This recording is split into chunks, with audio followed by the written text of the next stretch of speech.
Welcome to the raw and uncensored Ambitchious podcast. During our time here together, I will be instilling all of the strength, power, and determination you will need to use the very stones thrown at you to build your ultimate empire. We will redefine the word bitch from the derogatory to the acronym being in total control of herself. So let's adjust our crowns and prepare to live life ambitiously. Oh, yeah, here I am, the original HBIC Katie motherfucking Boyd.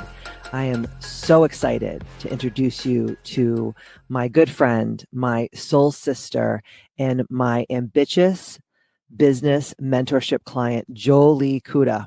And Jolie is the powerhouse behind College Success University, a virtual coaching company based out of Mattapoisett, Massachusetts. Jolie's been a high school guidance counselor for over 18 years, and she's on a mission to make the college planning process easier, less stressful, and way more fun. She's created a self-paced curriculum that guides parents and students through everything, from researching colleges and filling out applications to navigating financial aid. She also offers personalized coaching and even a summer package to help keep everything on track. And if you desire to tap into your strengths, Jolie uses the Highland Ability Battery Test, which helps both students and adults discover their natural talents and align them with awesome career opportunities. And guess what? Jolie and I have been working together for at least 12 months. I think it's a little bit more at this point. And we together created her incredible app that makes all of this, what I just said, even more accessible and streamlined. So you can be living anywhere in the world, and this is totally accessible, and it's a game changer. So if you're a student or a parent ready to rock your college journey, Jolie's got the tips, the tools, and the good vibes to help you succeed. You guys, this was an amazing podcast. I just adored every second of it. And even if you're not getting ready for college yourself, or you don't have a child getting ready for college, just listening to Jolie's wisdom and her experiences, and also talking so much about how we work together and how we helped each other along this journey create this incredible app, College Success University. It's just so inspirational and motivational, and it just filled up my cup, and I know it's going to fill up your ambitious cups as well. So without further ado, let's dive right in and let's chat with Jolie, the maven behind College Success University. Jolie, thank you so much for being here. I cannot wait for all of the listeners in Ambitious Land to learn all about you, what you do, and I know that you're going to help them. So thank you so much for taking time out of your busy ass schedule for being here. Thank you so much for having me. I'm so excited. Oh my God, my nipples are hard just thinking about it. I love this. We have literally been like planning this forever. We have taken so many test runs of this because for some reason, baby Jesus in a tuxedo t-shirt is like, nope, not today. Right. But we're here today. Amen. I'm so excited. So I want all the ladies first to, I love to start at the very beginning with people that I have on who are guests, because I want to paint the picture of how all of this came to fruition for a couple different reasons. But the main reason I love to have these conversations and have people really see the evolution and the journey is that I think that sometimes people think, and I know you'll agree with this, is that success for everyone is out there, but it's not in here for people. And I love people here like, this is how this person started this. This is what they did. And now this is what they're doing. And then this is the next evolution, because I think it's just so inspirational and motivational. So I can't wait to get into it. So let's start at the very beginning. So let's tell all the ladies out there in Ambitchious Land, like how you and I met and how we started working together. Okay. So paint the picture. Let me paint the picture for everybody. So I was going through this very difficult divorce, and I was in the process of trying to find myself and do all of the work to figure out who I was, what my purpose was, grieving the loss of a life that I thought I had. And one of my coworkers, Gina, said, "Hey, listen, I have this Shout out to podcast. Gina. Hey, Shout Gina. out to Gina. Hey, Love Gina. Love Gina. And she said, I have this really great podcast I think you should listen to by Katie Boyd. And I said, okay, great. Forward it to me. And she did. And I listened to the podcast. And I remember feeling like, okay, is she in my head? Is she thinking the things that I don't want to say? She's calling me out and she doesn't even know who I am. And at that point, I go, okay, I need to obsessively listen to all of her podcasts because I feel like I'm going to gain a lot of healing, a way to figure out who I am. And so I started listening to all the podcasts. And then I said, let me join. We're just starting the app, the Money Networks app. Yep. And I said, I'm going to join. And I'm going to join because I just feel her vibe. I feel like I'm going to move in a different place because I was very in the victim mentality. Why me? Why do all the great things happen to everybody else? And I really wasn't doing anything to help myself. I never saw myself where I am today back then. And through listening to your podcast and becoming a member of the Money Networks app, I started engaging in all of the things that you had to offer. And at first I was, listening in the background. I was a shy listener and didn't have a lot to contribute because I didn't feel confident in myself, where I was. And then finally I started contributing. I did A28P and realized, oh my God, I am missing out on so much in life and there's so much more to offer. And I'm ready to do the work and move to the next level. And you and I had a conversation and we entered into a mentorship container. And here I am. I never thought I would be here, but you really helped me. I love this story. I think it's amazing too, where you're like, I listened to the podcast first because this is like the steps, right? That everyone takes. Like, okay, someone's being asinine, and then someone that already is part of the ambitious community says like, yo, you're being a little asinine. Like, why don't you listen to this podcast? And then someone listens to it and they're like, holy shit, this girl gets me. Yes. I know that I'm not for everyone. And we know that, right? Yeah. I actually want that. That's one of my desires is I want to bring the right people in, but repel the people that are not for our community. Right. Yes. And then from there, usually they do the same thing. They like get on the app and they start kind of like listening in the shadows. And then mostly the first thing that people do, and I have pretty much anyone that comes to me is like, what is the next best step for me when I join this community? I always say, whether you're trying to take your finances to the next level, like you were going through this like tumultuous life altering experience through divorce, which is like the death of someone and a death of life that you thought you were going to have. Yes. Right? And then they do A28P and they are like, oh, maybe I'll lose a little weight. But they don't realize that it just cleans everything out of the periphery. So it opens your mind to think bigger, globally. It shifts your perception of the world. And then all of a sudden you're like, holy shit, like to be an ambitious woman, I realized that I only can control certain things. And that's why I created A28P in the app, because it's like, these are all the things in your life that you actually have control of. Yes. Right? You have control of your energy, your boundaries, the food that you put in your mouth, the water that you drink, the time of night that you sleep and how long you sleep, the food that you eat and the movement that you do, and then the rituals that you do every day. And then you start that habit stacking. It gives you confidence.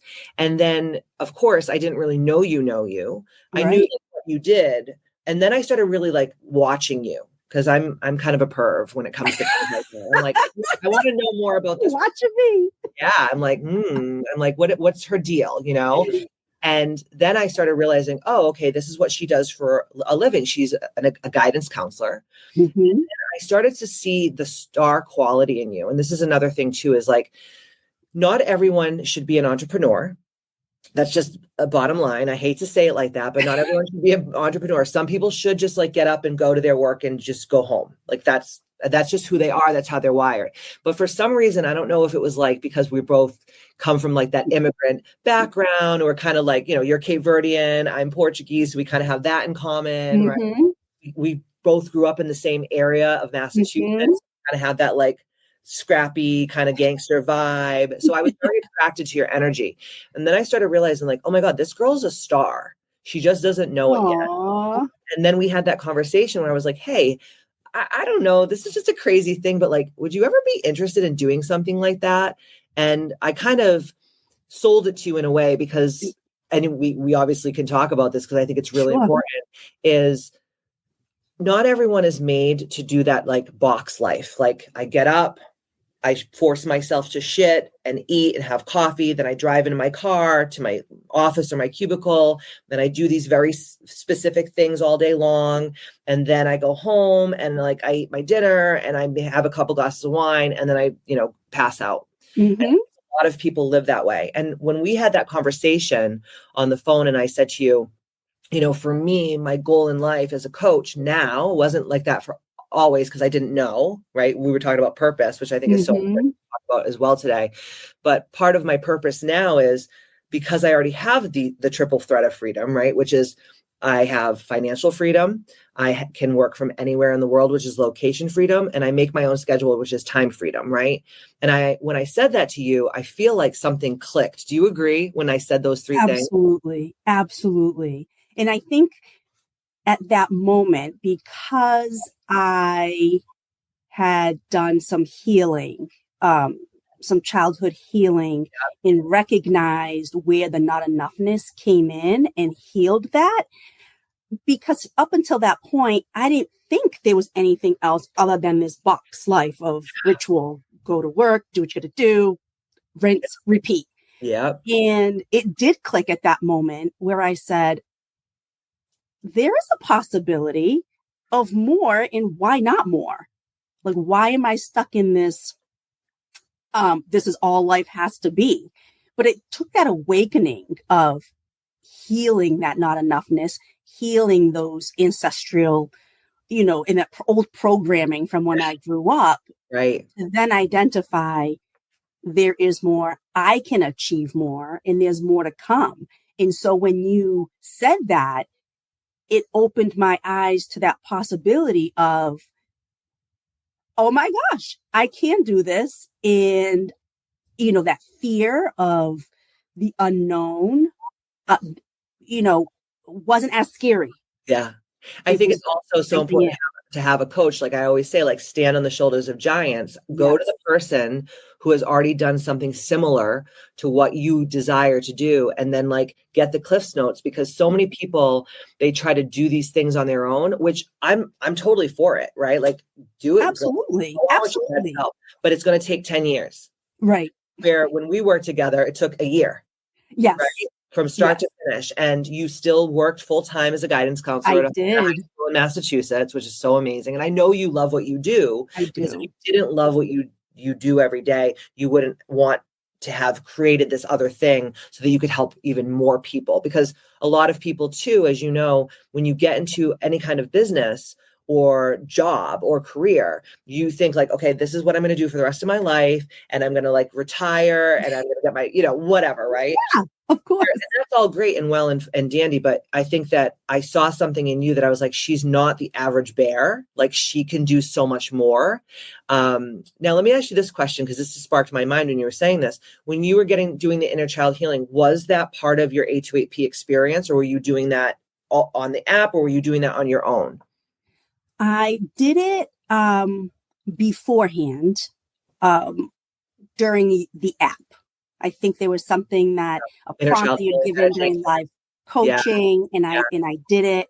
Yeah. And then I continued that journey during A28P. And I think that in that mindset, in that process of A28P, I dug even deeper and did further healing into that wound. And I can't even explain the eye-opening experience that happened during A28P. I had so much energy, I had so much clarity, I had so much calmness and patience and this insight to where I wanted my life to be. And it was attainable.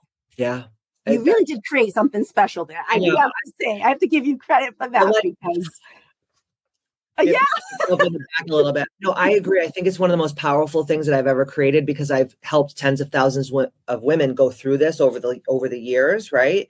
And I think about some of it like, wow, I didn't know that this is what people needed, but Mm-hmm. it's what I used to do a lot of my own healing. So I'm like, okay, if it worked for me, it can work for other people. And as far as like the inner child healing stuff, obviously we have like a whole library of like inner child healing Yes. and like shadow work, because I think that that's the big thing too, because you can become, and I've seen this happen, you can Mm-hmm. become very successful, very wealthy, very all the things that you ever wanted. But if you don't heal those wounds from your childhood, if you don't also heal those pieces of you that you've been dragging through from your ancestral lineage, right? Because a lot of the behaviors that we've learned, especially as immigrant children, Mm-hmm. right, that come from like Mm-hmm. old country, as we like to call it, Yes. we have this, and I'm speaking for myself, but I know that we've had these conversations where it's like you have to work really hard to make money. Yep. You just have to like put your head down and just like sacrifice. Yep. It should be backbreaking. Mm-hmm. Working 15, 16, 17 hours a day. And then when you are supposed to enjoy life, it's because your job said you get a week off vacation. And then, as you know, because you work in a school, you get Mm-hmm. during the children's vacations or the kids that you work with. So then you try to go to Florida, you try to go to the Bahamas, and it's like 10 times the price. And everyone's at the airport beating the shit out of each other. And you don't have Yes. like flowy leniency. So when you were doing the inner child healing meditation and you just had said on the podcast recently that you were like, I have to figure out where that not enoughness is coming from. What were some of the things that you figured out when you were doing this stuff? Like, what were the things that were coming up for you from your childhood that you were like, holy shit, this is the reason why I'm making these decisions. These are the reasons why maybe my relationships aren't working the right way, or maybe this is why I'm not giving myself proper self-care or whatever. What are some of the things? I always love to hear what people really found through that. My parents, like you said, are old school, came from the old country, and everything that you just mentioned was exactly what it was like growing up. They went to work, they worked hard, and God bless them, because they really did give me a good foundation of, value of work and what you should do. But, they also came with, you need to pursue your education. We came here so that you can do more than I accomplished in my life. So there was a lot of emphasis on education. And what I found that enoughness came from, my dad, and I love my dad to pieces, would get upset if I went from an A- to an A. And that was really stressful. Because he's like, I sacrificed everything to come here and give you this better life. Like, bitch, you better like do it. Yeah. And he didn't necessarily have to say it, but that's what it implied. And yeah. And so whenever I went down a grade, I would punish myself. I would go to my room and I would continue to read and I'd continue to study, even though I was really doing well. So I always felt like I had to give more and I wasn't enough. And I've had conversations with my dad about this, and, and he's like, oh my gosh, that wasn't my intention at all. And I said, no, of course not. But in my life, I was, when I, should I apply for this job? Ooh, I don't think I'm enough. Why me? Like, I'm not enough to have my own business and create my own company that I have now. Yes. And so it wasn't until that point when I realized that is why I felt like I wasn't enough in anything, that I could talk to that child and let them know that it's okay. And that's not what your life has to be like, which led me to where I am now. And I can always catch myself now, which I wasn't able to do before, and catch myself if I ever start thinking in that negative mindset. Because I don't growth, huge. Yes. Yes. It's so much growth. And of course I have you to thank, because again, if Gina had not given me that podcast to listen to, I don't know, I'd be still in that robotic, rhythmic square. Yeah, absolutely. And rinse and repeat. Hitting the wall going. And you also agree too, and this is something that came up with a lot of my inner child healing, is my self-worth depends on how well I can do, how much success I can have, and how well I can people please. Yes. 1000%. It's just so fucked up, right? It's like, so messed up. oh, And I would people please all the time. same. And I would want everybody to be happy. I wanted everything to be, no one's going to fight. Everybody needs to be happy. Come on. And I would be the person who wanted to fix it. And if someone thought negative of me, oh my gosh, how could I fix it? My self-worth depended on what they thought about me. And I had to heal that too, because thinking back now, I'm like, oh my God, how did I even allow myself to live that way? Yeah. Well, you just didn't have that awareness yet. You were just living in that. You were living at your own level of awareness. And also when you grow up with parents who, and I'm not saying that just people from other countries are like this. I mean, everyone has this faulty programming, but like, we can't afford this. Like money doesn't grow on trees. Like, who do you think we are? The Rockefellers, like which of course, even though, like, and, I do very well. I make a lot of money. I work a lot, whatever. I can afford nice things. But there was always for me growing up, like, there's never enough. Mm-hmm. Scarcity mindset. And I'm always waiting for the other shoe to drop. So I can't let myself rest. Yes. Right. Because like, I don't know how, if this was your story growing up, but like how I grew up is like, Saturday morning, you're home from school. And my mother was like, don't get too comfortable. Don't be watching Pee Wee Herman too long because you got to clean all day long. Yeah. Right. And it was just like always going and going and going. Yes. You would just like rest. Rest was looked at as laziness. Mm-hmm.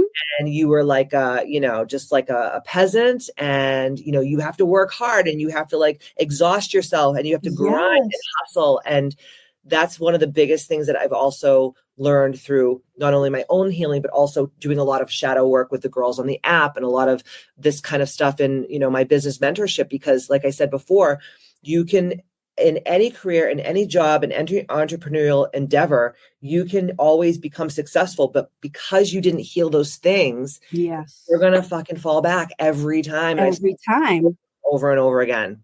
Every time. And I just remember my parents just working to the bone, just working really, really hard.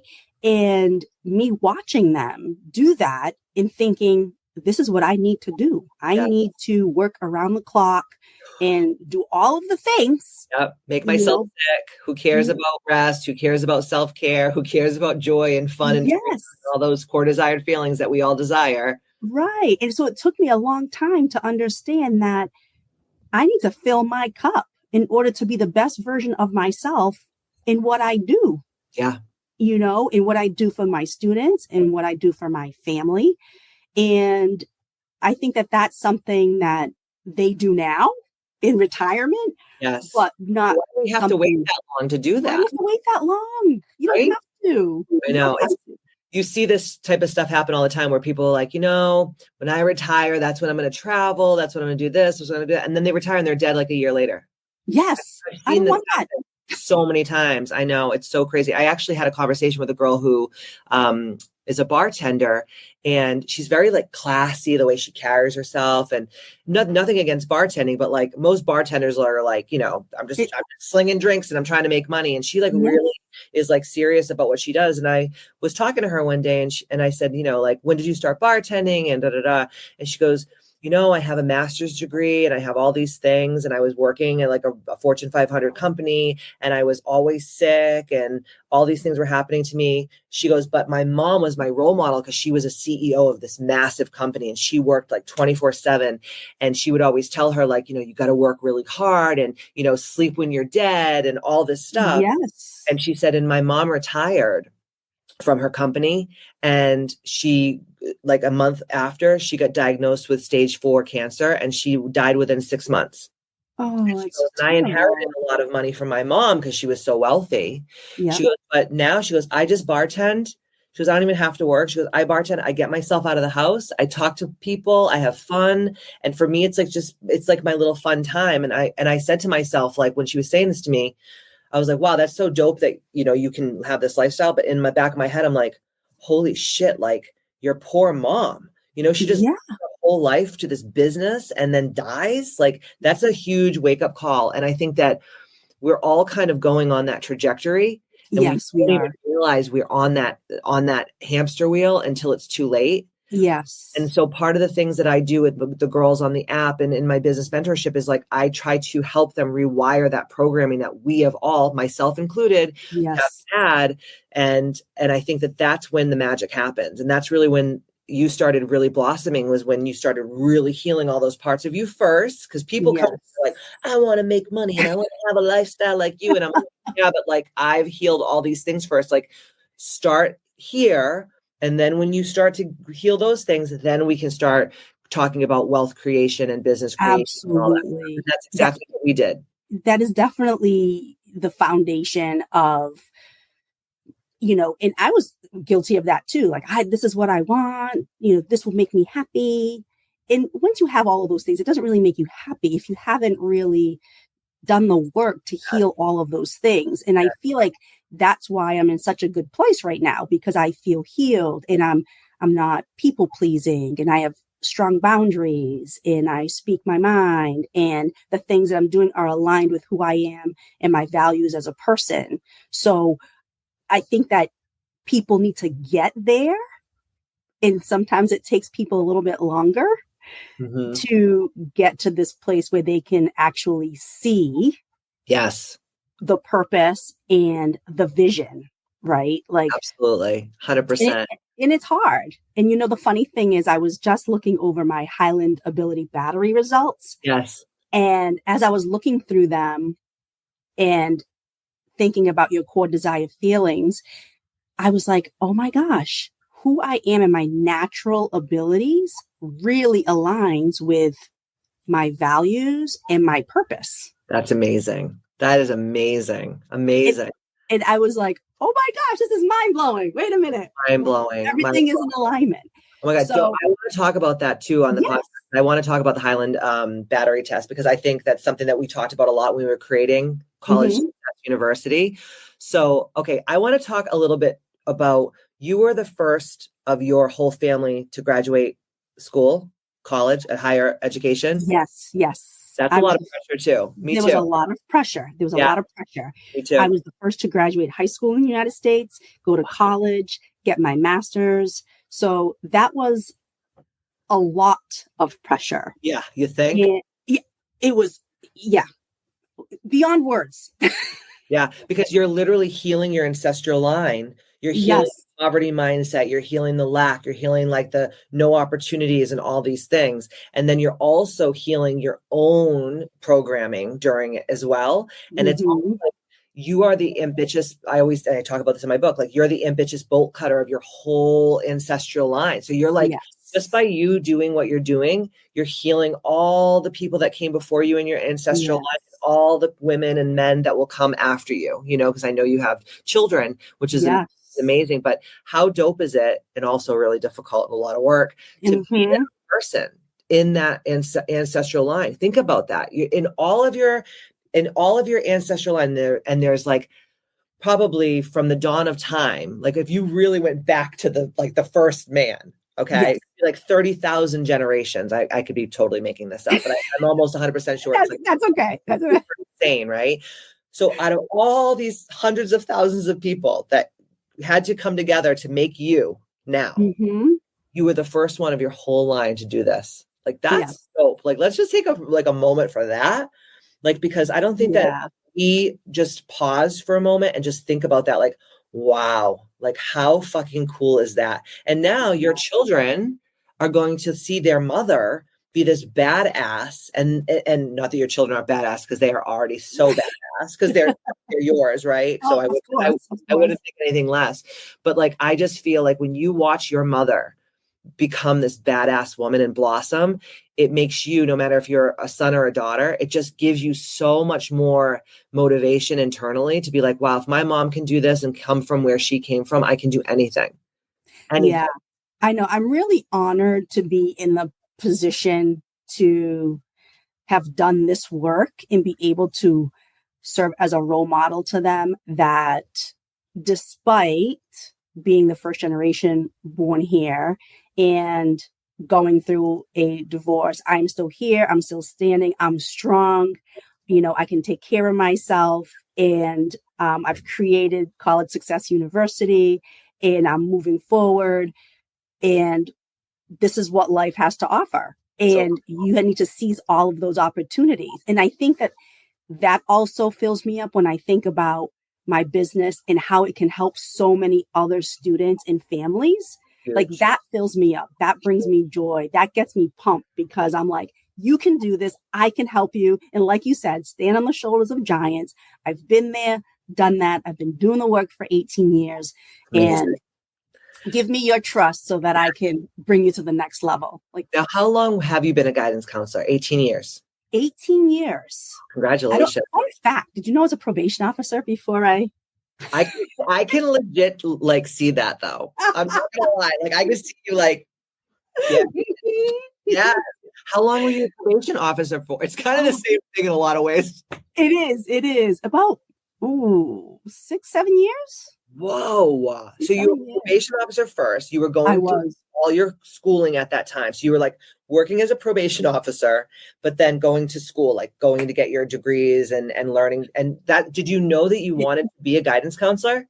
Absolutely not. I actually How did it all happen? I went straight from high school to Boston College. Mm-hmm. And I was so, I'm going to say it. I'm broke. I was so broke. You were a broke ass how? Yep. And I needed to find a way to get through my master's degree in the least amount of time possible. So I found a 3-2 program for my master's degree in social work. So I went that route so that I could complete my bachelor's and my master's in 5 years. Wow. And then after I graduated, I went into to do some career counseling. I did some counseling at the methadone clinic. Mm-hmm. I worked at the Department of Mental Health for a little bit. And then I landed the job as a probation officer. And ironically, I was going to school. I wanted always to be a lawyer. And I felt like the probation officer position really kind of had the best of both worlds. I was working with people and I was going to help them heal themselves and address their issues. But at the same time, they had that law piece to it. Yeah. But after a while, I kind of felt like I saw the recidivism rate and that I wasn't being as effective as I could be in that role. Mm-hmm. And that's when the idea of becoming a guidance counselor came to me. And then I entered in that role. Before they go to that place. Before they get into that place. And so I've been there for 18 years and I absolutely love it. It aligns with all of my natural talents and my gifts. Mm-hmm. And I developed a niche of doing this college career planning. And that's what I love. And I think it's because when I was going through this process, I didn't know anything. Anything. My parents were like, you're going to college. And I was like, okay, but no idea how it worked. Same. Shit was so different back then, Jolie. So different. I remember, I think I told you this story where I remember applying to college on a typewriter, mm-hmm. not a freaking computer, a legit, not a PC, a typewriter. And I remember my mom being like, and my mom. And then she's like, what are you doing? And I was like, oh, I'm applying to schools. And she's like, that's nice. And just walked out of the room. Wasn't like, oh, what does that entail? Can I help you? What happens? My parents knew nothing. The fact that I actually went to school and did very well is to me at this day and age, mind blowing. Right. And also having families that didn't go to college or they just were like, who cares? Just go get a job. Whoop-de fucking doodah, And I'm sure mm-hmm. that well, yours was different because your parents were like, you have to go to school because this is how you get out of poverty and all these different mindsets or whatever. But I think about the children now, and I want to say that these kids have just so much more opportunities than we do. But I feel like it really depends on, and I'm going to just say it depends on mm-hmm. where they're raised, because where we were born and raised, were you born in New Bedford? Yes. Okay. Yes. So I was born right down 140, baby. Yep. Right down the road. Right down the road. So you were born in New Bedford. I was born in Taunton. It gives inner city vibes. Yes. Would you say that? I don't know anymore because I haven't lived there. Absolutely. So most of the kids are poor, right? Yes. They don't have the same opportunities as, like, say, kids that are in these, like, upper class communities where their fathers went to Harvard and their mothers went to Princeton and they're in the Harvard Club and all this bullshit, right? We did Yeah. not grow up with They have that. a lot more challenges to deal with, you know, Yeah. like, you know, sometimes for most of the kids, they're eating their meals at school, you know, and that's their safety net. Yeah. And their parents might be working and not home and they're taking care of the siblings. So there's a lot more challenges in the inner city. 100%. And just thinking about, like, how much college applications cost now, how do these kids even afford to apply to school if they're in this demographic? You know, I think about that all the time. So fortunately at our high school, they can get the applications with fee waived. Wow. So that's really helpful for them. Because I had to pay for my kids' applications and it was not, I was like, oh my gosh. Yeah. You are not applying to 20 schools. Oh, and that's the thing. Like, I have friends that are very wealthy, very, very wealthy, and their kids apply to like 50 schools, and it's like 100 to I don't know what it like. You could probably do better, but it's like $100 to $150 per application, and they're just doing it not even because they want to just apply to. It's almost like they want to see like where they can get into. Yes. Oh, absolutely. Like, kids that grew up like us, we're like, okay, I have to get like my reach school. Yep. And then like a fallback. That's what I did. Yes. That's what I did. And that's all I could afford. And I remember like bagging groceries at Trukey's, like a little grocery store in Taunton. Yep. They also had one in New Bedford. We do. Working at the dog track at the concession stand and then bussing tables at a local restaurant. I had 3 jobs and I was doing that all just to like pay for my college applications and take that pressure off my parents and all that kind of stuff. And I think about that a lot. And I'm like, wow, like, you think that in this day and age, these kids have just so many more opportunities, but it really depends on where they come from. And because you work with mostly a large percentage of kids that you work with don't have that privilege. Right. Right. I wish that I had a guidance counselor like you. I don't even remember who my guidance counselor was. Really? No, I don't even remember their names. Like, I don't know if I have if I'm demented or I'm just going through. No, I actually think a lot of people in our age group don't remember who their guidance counselors were, but I think that's because the role back then was different than it is now. And I only knew my guidance counselor because I knew her from church, coincidentally. Yes. How funny. So, you know, because, you know, I had to go to church and do all the sacraments. Same bitch. So that's how I knew her. She had to be my guidance counselor. Wow. And that's why I remember her so vividly. But she played an instrumental role, but still, you know, not educating me on what exactly was happening. She knew what was happening and just kind of like helped me. Yes. But I didn't really truly know what it meant to go to college and to apply. No. And a lot of these kids, some of them don't either because they don't have any family members that have gone to schools. Right. And even if they did, the things have changed drastically since we were going to college and trying to get into school. So let me ask you this question. When you created College Success University and we were starting to work together, obviously we created it because my goal, I'll just talk about my goal for a second. Okay. We'll talk about you. It's all about me. My goal for you was, how do we take someone who's so freaking amazing at what she does at a small level, even though it's not small what you do, it's massive what you do, but you're contained to that one high school. You're contained to those students at that one high school, right? So you say to yourself, I said to myself, how can I take this woman who is so freaking amazing at what she does, and how do we scale what she does up, and how do we create her on a global level so that people from all across the country and even all across the globe, because every country, I don't care where you live, kids desire to go into higher education. Yes, of course. And in some countries, that's the way that they get out of that poverty spiral. Right? So I said to myself, how do we take this and how do we take all the aspects of her as a guidance counselor at a high school and how do we scale that up? Because my goal for College Success University was to be able to get what you do and who you are as this nurturing, loving, incredible person into the homes of every person and parent and student that is either getting ready to navigate. So they're like younger, right? They're freshmen, sophomores, juniors. They're younger. They're getting ready for that college that whole experience, or they're in the thick of it and they're Mm-hmm. have a meltdown, because I know what my house was like when we were trying to get Karina into school. Like, oh, I missed the deadline. Should I still send the thing? And I go, bitch, it's called a deadline for It's a for a reason. reason. And I was like pulling strings from all my friends who like went to these certain schools to write like letters of recommendations. I didn't understand financial aid. I didn't understand any of that stuff because I hadn't done it so long. Right. And things have changed. 100%. And I know how stressful it was for my husband and I to get her into school. She ended up going to Boston University. She graduated from Western Business School, one of the best business schools in the whole world, really, you know? And I was so proud of her. And it's so funny because she's like, the most stressful part of college was actually like the application process. Oh, yes, absolutely. And it is. And you know why? And I think because their defense mechanism is to avoid. Yeah. Sounds right.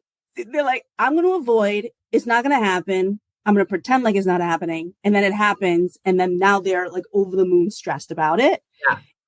But they all do that. And so I try to take that stress out of it by saying, start early. It's okay to start early because it gives you the time to look at schools with fidelity, with different things that are important to you. I mean, we always talk about schools being a good fit, right? And let me share this example with you. This is what I do with my students. I go like this. Okay. I go, I always say, Miss Kuda does not like to shop. I said, so we can't take me as an example. I go, but you guys like to wear the dunks and all the up-to-date fashions and trends. And I said, so we're going to take you on a shopping journey. I said, you are going to go to the mall and you are going to go buy whatever it is that you're looking to buy. And I said, but I'm going to blindfold you. I said, so when I blindfold you, you need to figure out what store you're going into and what exactly it is that you're going to purchase. Yes. And then I said, and now you're going into the store and you're feeling around for whatever it is. And maybe you want a pair of sneakers. So you grab one off the shelf and then you go to the register. I go, and now let's take off your blindfold. And they go, okay. And I go, well, what do you see? Is it the shoe that you had in your mind? And they're like, no. And I go, exactly. And we process through why that was such a wrong or not the right way to purchase something. And I say, you need to handle college the same way. You need to make sure that it's the right size. It's the right fit. It fits your style and your values and where you want to be. And I said, you don't go into a store blind. Right. And just pick out whatever off the shelf. You don't know how much it costs. You don't know if you like the color. And that's what students, I think, miss about the college application process. And once they get it, then they start to drink the Kool-Aid and they're like, oh, I get it. This could be fun. Yes. And I try to bring that back into it. Could you imagine if that was actually a fun and easy situation for the parents and the children that are getting ready? I mean, I never have heard in my life anyone say, you know what was the easiest thing and most fun thing in my life? Getting my kid into school or getting myself into school. I have never heard that in my world. And you are going to be, and you already are, the one who is changing that narrative in the whole entire experience, which how amazing is that? And you're the only person doing this. Oh, I'm so excited. As you can see, I can't stop smiling because it should be an exciting process. And I want parents and students to feel that way. And hey, listen, I have 2 kids who each handle the application process quite differently. And you would think me being the person that I am doing what I do, right, would be a wonderful it was not. So I get it when you're it's hard, man. Yeah, absolutely. So what is your advice for parents out there for okay, they have kids, they're in high school, maybe they're freshmen, sophomores, maybe they're even juniors, right? When do you feel, and this is obviously coming from your expertise opinion, when do you feel like is the best time for parents and students, their kids, to sit down and have the conversation okay, this is how it's going to go? And then obviously hire you, but we're going to talk about that in a second. So when do you think is the best time to be okay, when are we going to start thinking about this, talking about this? When are we preparing for this? I think two perspectives. From an educational standpoint, I think we really need to start introducing the idea of college to middle school kids. Wow, really that early? That's amazing. Yes. In our district, we've taken eighth graders to college campuses just to visit because you want to start to expose them. And granted, every district is different, right? I'm just coming from an urban school district and what I feel would be beneficial for students. And so it gets them to make it a norm and that it's okay to have that conversation. So when you get into high school, it's not such a foreign thing that comes up senior year. All of a sudden, we're talking about college because that's very difficult and causes more avoidance on the part of the student. Yeah. The parent perspective is the same, just to start thinking about what are your likes? What are your dislikes? Start exposing your child to opportunities that help them to explore what they like and they don't like, kind of volunteer work or anything that, that you can start to bring out some of those likes and dislikes from the student. And then when they get into high school, let's just say 9th and 10th grade, having them do opportunities over the summer to explore some of those things. So if they're interested in, say, working with animals, well, volunteer at a zoo, volunteer at a shelter, expose yourself to that environment. Right. And it serves two purposes. One, they will like it, which is a yay, thumbs up, or they don't, which is still great because then they're not going to move in that direction. 100%. And that helps them to understand, okay, this is not something that I really wanted to pursue. Yeah. And then as you're entering junior year, you can start exploring colleges, visit college campuses. It's never too early to go on those campus visits, open houses, because the more exposure you get to the college campus, the more exposure the student has to gain a frame of reference of where they feel would be a good fit. Yes, absolutely. I always use like my daughter as an example. I may or may not have gone into her room during her junior year and said, "We are going to visit some colleges during this break if it's the last thing I do." I may or may not have said that. And she produced a list where I said, okay, now, and sometimes this is where the parent can be instrumental if you have a child who is kind of, a little unsure about this process. Go online, Google the school, see what they have available. That's what I did for her. And I narrowed it down to a few schools and said, okay, these are the schools that have open houses and campus tours during our break. Pick one, pick a couple. We're going to do them. And then she did. And granted, was not happy about it. But once we visited Emerson. Once we did, she lit up at the college campus and what they had to say about the campus in the tour. And she did say it was an 8 out of 10. Emerson was an 8 out of 10, and she really liked it. And that fueled her to start looking at schools on her own and what she was interested in majoring in, which was athletic training. Yes. And then it was like the sky was the limit. So it's just reaching that threshold to help the student understand and get excited about it. Yes. That helps to alleviate the stress on the parts of the parent. Do you see a lot of parents still in this day and age because they have some kind of inadequacies or wants and needs in their own life that they didn't fulfill, that they try to put that shit on their kid, and then they're like, my kid needs to be a lawyer or a doctor or whatever, and then they don't really think about because I want to get into the Highland Battery because I think this is a great parlay into that. I'd never heard of it until you told me about it, and I think it's so freaking genius, and I love that you offer this as part of what you do with College Success University. But do you still see that a lot, like where the parent was, is like, she has to be a lawyer or a doctor or whatever, and it's always usually immigrant parents that also say this. It's the weirdest thing because all my friends who are like, immigrant mom and dads, they're always like, my fucking dad wants me to be a lawyer because he wanted to be a lawyer and he couldn't be a lawyer because if he wasn't from Iran, and then there's always like a story behind it. And then they end up going into that world and they get their degrees and they never become a lawyer because they hate it. And that's that makes my heart break. Do you see this a lot still to this day? I do see that. And I think a lot of my higher ranking students, have expectations that are placed on them from their parents, but also on themselves. And I find that then they put all of their eggs in one basket and, then they're stuck at the very end. Because right now, with the finances the way they are in this country, those Ivy League schools are really expensive. And if you are a 2-parent income household, you are not eligible for financial aid. Nope. Probably not. I know all about it, Jolie. Yes. I know all about it. Same.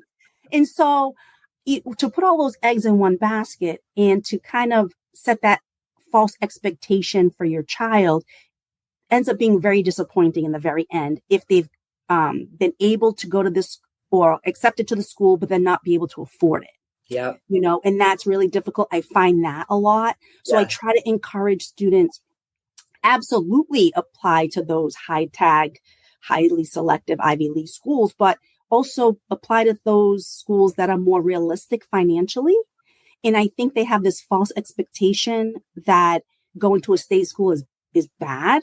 I went and it was the best experience ever for me. I wish I did. Because I would have saved so much money. Girl. So it's helping them to understand that it's not all about where you go, but where you will be, where you will blossom for the next 4 years and come out with the least amount of debt as possible. Well, that's what I was also going to say. It's like, how sad is it that you spend $200,000 to $250,000 on your education? You take out all those loans. You never do anything with the actual thing that you have your degree in. And then you have to pay those fucking loans off. Because as you know, loans don't go away no matter what happens. They don't. And you know what? To share a little story with you about that is, and I share with students and parents my own personal experience because I want them to understand that I get it. Yes. I get it. Yes. My son was very adamant on making their decisions. And sometimes as a parent, you have to step back and allow your child to make those decisions for themselves, even though you can foresee the challenges ahead. Yes. And my son did that. It was COVID years and he went to UMass Amherst, never visited the campus, financially was not the best choice for him. And then at the end of that year, transferred to Bridgewater, I hear this commuted, and then enlisted in the military. And we just had a conversation about, yes, you have to repay those loans. And he had to go through that process.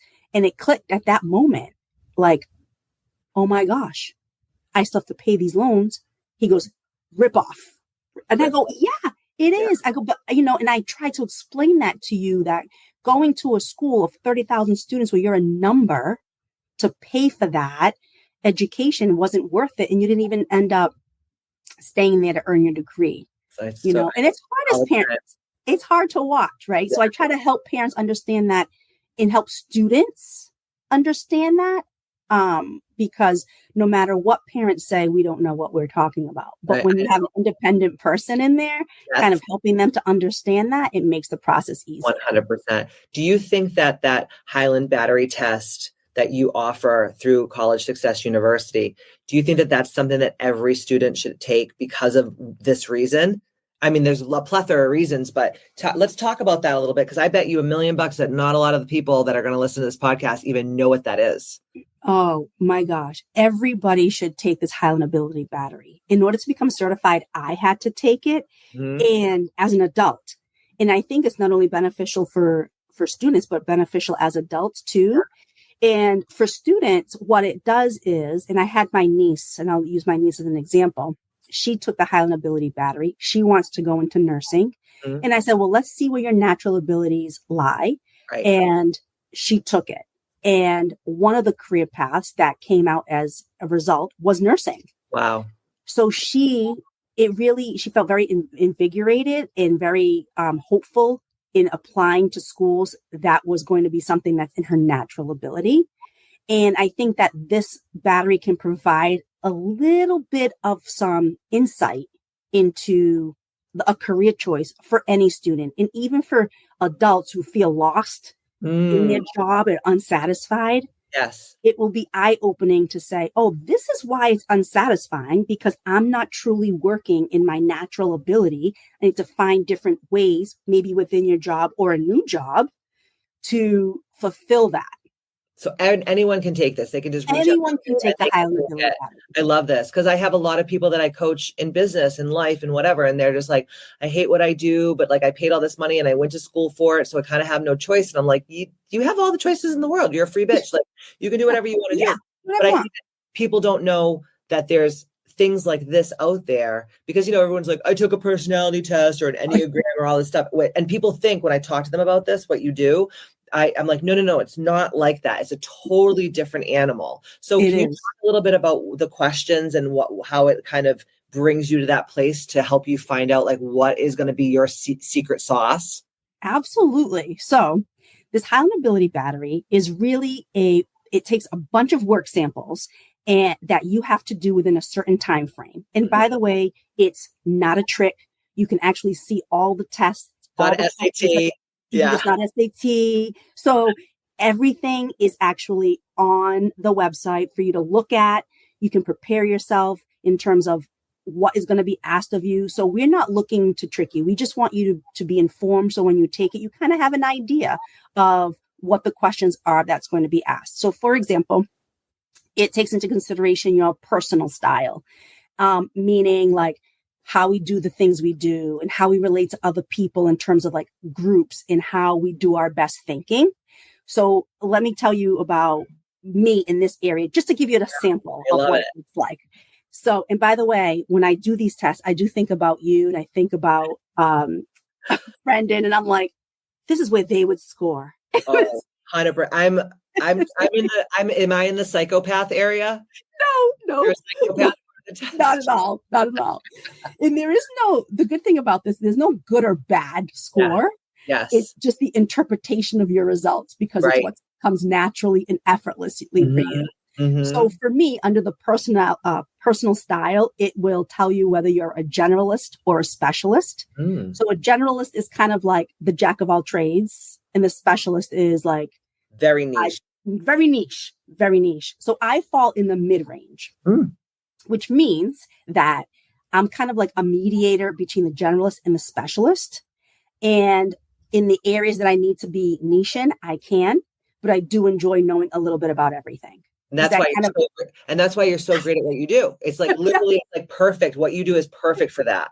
Exactly. So I'm glad that you're seeing the connections. Yeah, but me and Brendan are like psychopath specialist people who are like, we don't work well with others. We're loners. Way specialist, but want to be generalists. It's like special generalists. Yeah, I love to know all the things, but I just dig deep into everything. Yeah, yes. I love that.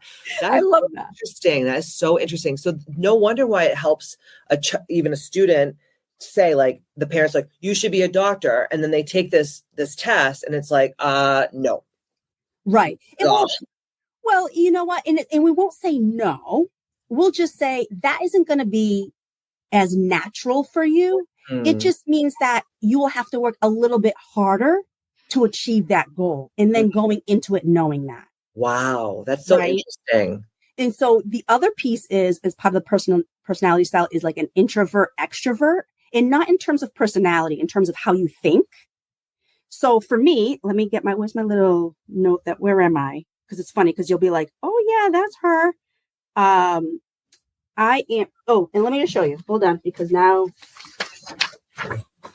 I think Riley stole it. Okay, here it is. So this is the bar graph that you get right here. Okay, that's amazing. So in the extrovert introvert, I am like high on the introvert and not personality wise, right? But how I think. So you internalize your thoughts. I internalize my thoughts. I have to be by myself. I enjoy being by myself, internalizing my thoughts and then bringing it to the group. If I can work in a group, but working in a group exhausts my brain. So like I'll do it, but I need time to go and do and think. So like I do really well because I'm the mediator, I'm listening to everybody, I'm bringing everybody together. Inside my head, I'm developing my own thoughts. And then I go, okay, if we're all going to divvy up, let's divvy up. I'm going to take my piece. I'm going to go do what I got to do. And then I can bring it to the group. And that's how my brain works. And then it does the time frame. So like what time frame am I an immediate time frame, or do I look out at like 3 to 5 years or 10 years? I'm like a 10-year thinker. So my brain starts thinking 10 years. So when I think about working with you, now that I've tapped into this, I'm like, okay, I can see the 10-year plan. I'm going to break it down. This is where I am. And this is where I see myself. And when I need to fuel, I go by myself. I think, I do what I need to do. And that just is what comes naturally to me. Yes. So that works for me in my job because we have to work collaboratively. But when I'm thinking independently, it works for me. Although when I get disrupted, I'm like, ah! Like I'm the total opposite of you, where I am always telling everybody what I'm thinking. Oh, that's like in the driving I, abilities. Like, tell everybody, and then and then people will give me their advice, and I'm like, no, but I didn't ask you for your advice. So you're the extrovert. So you're the extrovert thinker. So if we're in the group, you're the one that's giving all the ideas. And these people, you know, who the generalists and the specialists, you're the specialist giving all your ideas. Yes. And then I'm trying to go, yes, I understand your point, but can you understand her point? Okay. I know you don't want to hear her point, but they make a valid point.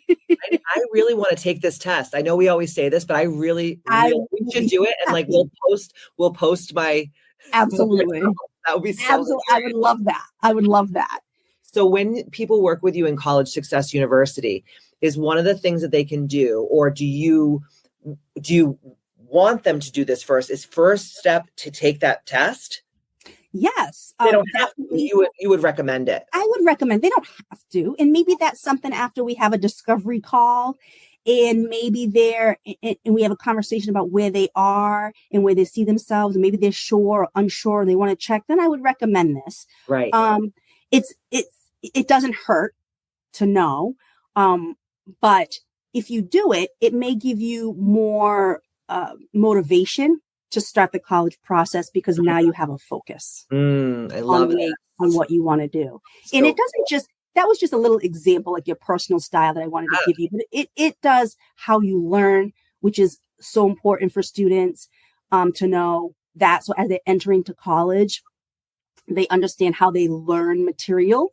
And if they need to use other learning channels to help them, then they know what those are, so that they can be more successful at whatever that they do. So if they're going into a field that's not their natural ability, they know how to supplement different learning styles to help them get through those difficult and challenging times. Because even like back in the day when I was going to school, I'd have teachers who taught the way I like to learn, and I wouldn't. Which is what I like to listen. And I'm visual. I don't like to read. Because I'm like, I don't know if I'm ADHD, but I'll read a sentence and I have to read the sentence like 7 times to like take it in. Yeah. You're like, if I just saw something, or if I listened to it, even like multiple times, I would become like an expert on it. Yes. You know what I mean? Like, that's just how my brain works. But if someone says like, hey, read 10 chapters tonight, I want to throw myself off like my building. I'm like, no.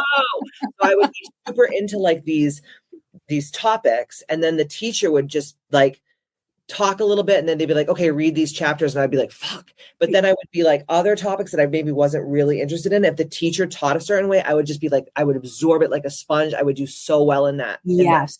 Like I remember taking a art history class, and I like art, don't get me wrong, but it's not something that really like gets my goat. Now I like more, but when I was younger, I was like, yeah. And I just remember the way that they taught it. It was just like, she would have these beautiful pictures, and she'd bring in like models of things, and we would go to the actual like museums and learn, and she'd, show us, and I like, look at in this picture, see this thing? Well, that means this. And I'd be like, ah. And I was like, I got an A+ in that class. And then there's something that was like in my major, I would be like, oh my God, please just kill me. Like I would hate going to that class, because I just felt like this is so futile, and I would feel so stupid. Yeah. And it's not. It's how you learn. It's how you learn. And it's when my consultant was reviewing the results with me, he's like, I know you're feeling some type of way probably. And I'm like, yeah, I am. And he's like, well, you're very successful in where you are in life. And this is just a way to help further the way that you help you learn or continue to learn in ways that are most beneficial to you. So it's the same thing with me. When you say about the written word, that is one of the tests that they do here. And one of my natural abilities is not learning by word, not comprehension, just by learning by word or memorization. I need other tools. So for me, what I do is I say things out loud, but to myself when I'm trying to learn something. I read, I take notes, I may walk around, like walking around helps me. So knowing these things makes me feel comfortable in my skin, and I'm also like a big picture person and I stick to the facts. So one of the things that works well with me is I go and I listen to all the facts. I come up with my solution. But the problem is that I don't need all the steps, right? Some people need all those steps, but I don't need those steps. But when it comes to presenting those things, then I have a challenge. Yes. Because my brain doesn't do step by step. So Yeah. then I'm like creating a PowerPoint and then rearranging things. Yes.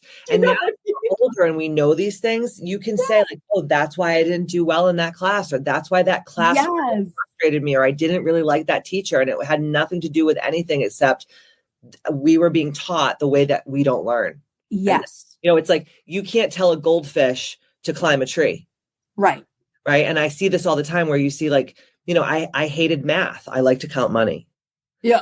I don't like algebra and all that stuff. I'm like, why do we need this? I remember telling my math teacher, like, we're going to have she's like, you think you're going to have calculators in your pocket? And I'm like, bitch, yeah, now we do. Yeah, right here. But I just wasn't good at it because I'm more like a dreamer. I don't like hard, concrete things. I don't like 2 + 2 = 4. I'm like, no, like it could be all these things because I'm just like artsy fartsy like that. And my brain is very like Aquarian. I mean, has to do with a lot of different things. But I remember my teacher hated me and she would kick me out of class all the time because she's like, you're so disruptive. And I remember one time my teacher said to me, thank God you're so pretty because you're so stupid. That we went through. That would never happen. Girl, I would be a billionaire because I would have sued like every school district in the yeah. Back then, that's how teachers, they didn't give a shit. I know. I mean, we both grew up. Education is so different now. So, but then what happens to you as a kid is you think, I'm stupid, I'm bad at math. I'm stupid, I'm bad at math. And which is true.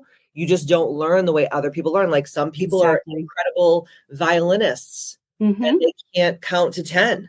Does that make them less worthy than the person that's a mathematical genius? No. Everyone has there's a seat for every ass, right? Yes, there is. Like your Grandma Pearl used to say. That's right. And that's why I love that test because it does show you there is a seat for every ass. You just have to know what seat to choose to make your life be the most fulfilling. Absolutely. And and have the core desired feelings that you truly desire. Because how many guidance counselors in my life said to me, how do you desire to feel when you're working? No one. But could you imagine asking your kids that like in school? And I'm sure you do. Like, how do you feel good? And what's your, like, how do you want to feel when you're doing this work? Like the kids are like, I don't know. No one's ever asked me that before because people don't talk about those types of things because it's artsy fartsy or like it's, I know. New age or whatever, but it's not. It's like, we only have this one precious human life. We do. And it's like, if you're going into college and you're going to go into this career path, like, don't you want to make sure that it's going to fulfill you on all these different levels, which is absolutely. Thank God for you thinking this way, because you are truly the only person I've ever seen in this arena that's actually helping kids and their parents in this way get ready for school. Oh, thank you. I'm so excited to be doing it, because I just amazing. And you know what? And not everybody wants to go to college. And just because I'm College Success University doesn't mean that that's, where I drive or I send, point students in that direction. It's really about where you want to be and how can I help you get there? Because the trade is up and coming right now. Mm-hmm. And that's okay too. And this is what I've always said. There are 3 E's. You have to educate, enlist, or employ. Yes. Those are 3 E's. Enlist, employ. Oh my God. That's it. 3 I E's. have 3 E's too, but they're different than yours. But I love this. Educate, enlist, employ. Yeah. Wow. So the money. So what you're saying is the money's either in the education, mm-hmm. or you're going to be employed like an actual worker that works for a company, or you enlist in like some kind of a military. So interesting. So that's really all that there is. There's only those 3 things. 3 E's. Wow. And that's it. I never even thought like that. And I tell students, I'm like, so doing nothing is not an option. tell that to a lot of the kids nowadays, man. I'm trying. I'm like, you got to do something. Yeah, absolutely. So let's talk about College Success University, because I know this is what everybody's really, really chomping at the bit to hear. So if I have a child or I'm a student, because you're a student hiring you for your services, tell me about what the parent or the child or both combined, because obviously sometimes it's a combination of the parent and the child working with you, right? What are the deliverables of your course and your community and your app? So like, walk me through it. I purchase a program with you, or I want to purchase a program with you. What's the first thing I do? Do I reach out to you and set up a discovery call? Walk me through it. So if you are interested, you can go to collegesuccessuniversity.com and you can definitely schedule a discovery call with me so that we can determine where you are, what type of supports you're looking for, and then determine which package is best for you. And they range from doing let's just say my summer package, which is kind of like the boot camp before going into senior year, where we will get your application complete, hopefully your essay complete, and prepared to submit all your applications for early admissions before you enter your senior year. Amazing. And I also have packages that range from, what you're looking for. So you're looking to do some essay, you're looking for application, refining your application. Are you looking to refine your activity section or revisions on your essay? Are you looking for financial aid support? Depending on what you are looking for, the parent and the student, I can customize a package, even if I don't offer the specific package. Right. The ultimate package that you can get is purchasing my online self-paced college guide, which is all self-paced. You can watch the videos over and over. I have documents, resources, such as checklists for 9th, 10th, 11th, and 12th graders. I have a college application tracker. I will go on there live to do almost like an office hours, provide info, any support if you purchase this package.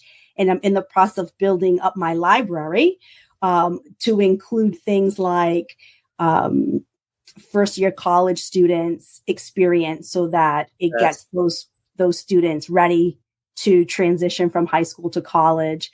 I'm working on getting some college admission counselors to do some one-on-ones on what they're looking for, so I can add that to my library. So a lot of things to come on that app.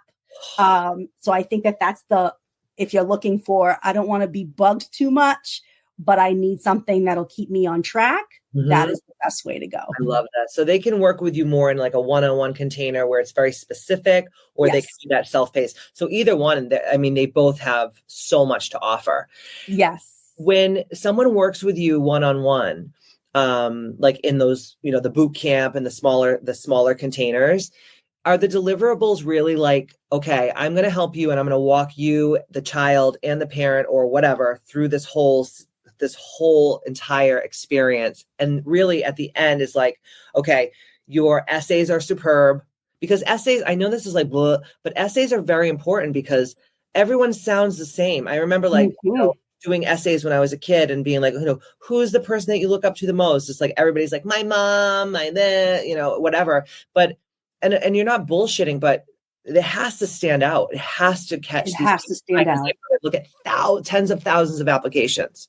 Tens of thousands, especially for students who are looking for those highly selective Ivy League schools. Yes. You're looking at top tier students that have all those A+ and are part of extracurricular Everyone's activities. A valedictorian that's trying to valedictorian. And so that essay is really the opportunity to stand out amongst all of the other applicants. And I try to help them. Actually, I don't try. I help them. Yeah, you do. I help them narrow down what to write about themselves by helping them discover what their values are and how to bring that to the table. Because students feel very uncomfortable talking about themselves. This is what I ask them. What do you bring to the table? Why should they admit you? And they clam up. And I go, exactly. So let's talk about that, because this is the one opportunity that you get to brag about yourself. Yes. In a way that helps you bring your most authentic true voice to the college where they will see who you are and make you stand out amongst the rest. So I help students discover that and help them write those essays so that we package their application in a pretty little bow and ready to be off to colleges so that where were you when I was getting this freaking kid? Man? I would have died. Where was I? Oh my God. Please, I would have like paid $1 million for that. Was like one of the most painstaking, butt burning situations. I was like so frustrated all the time because I was like, what is wrong with you? Why are you missing these deadlines? Why are you being a shit? Why do I have to do? But I had no idea because no one really helped me, and I didn't have a Jolie as my guidance. Oh, well, I'm hoping to be that point for a lot of students and parents because it doesn't have to be that difficult. Like I'm already starting with my students now. We're starting the application and we're talking about those essays, and I've already planted that question into them. Like, what do you bring to the table? Yeah. Why should they accept you? Jolie? What about? I'm sorry? A lot of colleges do interviews still now, or is that like a thing of the past? No, they still do, especially the Ivy Leagues. They will do an interview. Some say it's optional as well for the other colleges. And it's really up to the student. And I always say when things are optional, you should take it as another opportunity to showcase yourself to the colleges. Yes. Because if you have the opportunity to sit face to face with someone or even over a virtual call and tell them about yourself, they're going to see how you present yourself. They're going to see your natural voice. They're going to get another perception of you that's not on paper, and that you can't, there's no other way to better express yourself. Absolutely. And through that. So I encourage that for students. And obviously colleges have more than one essay. Some schools require more than one supplemental essays, and they say it's optional. And I say it's not optional. Yes. It's not optional. It's another opportunity to showcase yourself to the school. So make sure you seize all those opportunities, because if this is somewhere you really want to go and you see yourself, then you need to convince them how you will, blossom on their college campus and how you add value. Yeah, what do you bring to the table? Right, exactly. Also, letters of recommendation. People ask these random people for letters of recommendation that don't even know them. I'm like, what is wrong with you? Come on, guys. Like, wake up, like your grandmother wrote you a letter of recommendation. Of course she loves you. Of course she loves you. Of course she's going to say great things. But like when I was working with Karina going to school, the schools that she wanted to go to, I had friends like, Ivy League friends and people that went to these schools, and they knew her. So I was like, hey, will you do this for my kid? And they were like, it would be a pleasure. And that gave her such a leg up in a lot of these schools, because they were like, okay, she's an alum. This woman's an alum. She's like doing huge stuff. Like she's like head of something at Google, or she's over here doing this. So it wasn't like, your auntie. No offense to your auntie. We love auntie. No offense to your auntie. No one wants to see auntie say like, she was great on the playground. You know? No one played well in the sandbox. Exactly. Oh my gosh. But these are all the things that you teach upon in college and university, because I think that parents haven't done this in so long, so they forget, and kids don't even know that they need half this stuff, or they think it's like you said, it's optional. No, it's not. It's another way to make yourself stand out. Absolutely. In some schools, some state schools don't even require recommendations. And I always say, no, you send them anyway, because they need to see a full picture of who you are, not just your grades and maybe an essay that you decided not to take time and effort and put effort into it, but you want to showcase yourself, the best you possible. So you want to have those letters of recommendations, and teachers who can not just stroke your ego, but can talk about how you handle things during challenges. Like, did you give up? Did you grind through it? Those are important things that teachers can say in a letter of recommendation that are really helpful to help the school understand the type of student that they are. Absolutely. I love it. I love it. Do you have any parting words for the parents and the people that are out there listening that are maybe about to go through this or going through this now? Yes. I would say to the parents and students, start now. Don't delay. It's never too early to start the application process, and you don't have to do it alone. Yeah. You can reach out, and I'm not the only one out there. but you can follow me on my Instagram and even though I'm the best, you don't. I love it. Follow me on Instagram and Facebook for tips that I put out, and then come over and see what I have to offer you and what would fit with you and your family. Because again, you don't have to do this alone, and it doesn't have to be agonizing. Yes, I love it. Oh my gosh. Where were you when I was doing this? But you're honestly one of the most favorite people I've ever worked with in my life, because thank you. You're like, first of all, we're like soul sisters. Yes. Like, we just get each other. I love working with women like you who just listen and they see the big picture and they know that it's not going to happen overnight, but they just follow the direction, and you did everything to create College Success University, and it is going to be a massive success because you just launched it recently, right? Only about a month ago. About a month ago, yes. Yeah. And like, you're going to help so many people all over the world. I know it. I feel it. And I'm just so proud of you. And guys, if you are looking to work with Jolie, all you have to do is just scroll down to wherever you listen to the show, into the show notes. All of her information is going to be there: Facebook, Instagram, her website. And like we said before, just reach out to her, get on a discovery call, see if you guys are a good fit, right? Because not everyone's going to be a good fit. Right. But that's what the discovery calls are there. So take advantage of that complimentary discovery call and let Jolie do her magic. And let's like make this the least pain possible, because we all know it's a painful process, but it doesn't have to be. No, it doesn't. It doesn't. I'm so proud of you. I loved working with you. And thank you for being part of this community. And thank you for taking time out of your busy schedule to educate and empower and also entertain all the listeners from all across the globe. Of course. Thank you for having me. It was my pleasure. I can't wait to help all of these parents and students on this journey. And I, of course, tip my hat off to you for helping me bring this journey, this College Success University, to fruition, so that I can provide this opportunity to everybody. Thank you so much. I love you. I love you more. And it was my total pleasure. Guys, in the meantime, if you know someone who's going through this college application process, send them this podcast. Get them to get on a call with Jolie. It's totally complimentary, and it's going to change their lives. And in the meantime, don't forget to stay ambitious, and I'll see you next Tuesday.